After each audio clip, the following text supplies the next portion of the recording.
Excuse me. In recent weeks, we've told you about the rising incidents of persecution against Christians in northern India.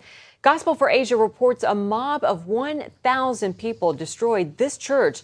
Then they beat up the pastor and other church members, including his mother. And lawmakers in Madhya Pradesh are trying to make it a crime to convert to Christianity without government permission. Lawmakers approved a bill that now awaits the governor's signature. The new legislation requires pastors and potential converts to notify government officials 30 days in advance. Those failing to do so face a fine and up to 3 years in jail. Pastor Ranjit Abraham, he's the co-founder of the New India Church of God. His ministry includes 3,500 churches, 16 orphanages, and 5 secular schools in the northern part of the country. I recently spoke with him about what the church there is facing.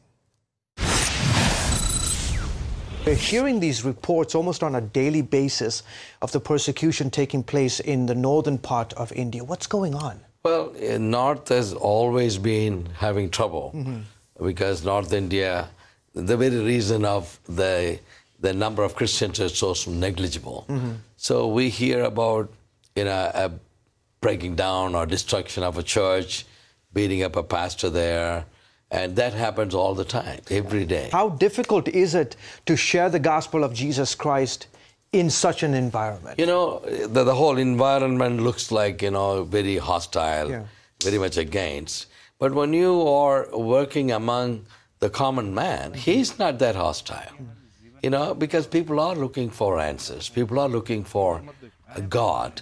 So when you're bringing out the salvation, the healing, and the blessing from Jesus Christ, the common man always responds to the gospel. Otherwise, we can't do the work. There are various states that are enacting anti-conversion laws. Is this something to be concerned about? Very much. So this bill has brought in saying that anyone who is forcefully converted, which they call being baptized in the water, right.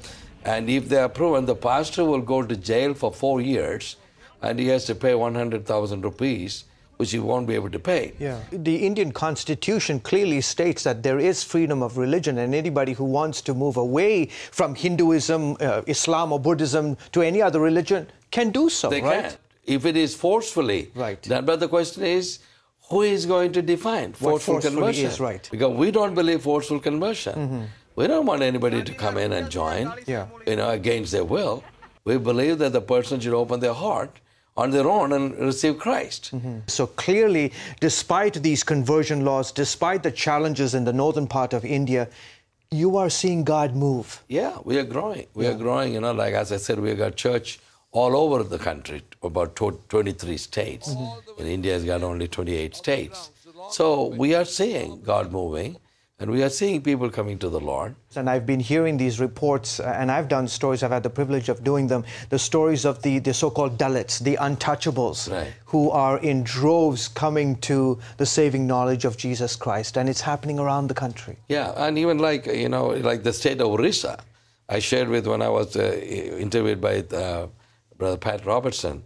And I was saying that we are having a revival in one of our churches in the state of Orissa, where we are seeing thousands of people coming into a village and getting saved and healed and set free. Wow, fantastic. Well, in the midst of persecution, obviously the church, and we see it around the world, the church in India is experiencing growth. Jesus Christ is Lord, nothing is going to change. That's awesome. Pastor Ranjit Abraham, terrific ministry, doing lots of good work in the nation of India. So thank you so much for your service. You're welcome. And great to have you on the show today. Thank you so much.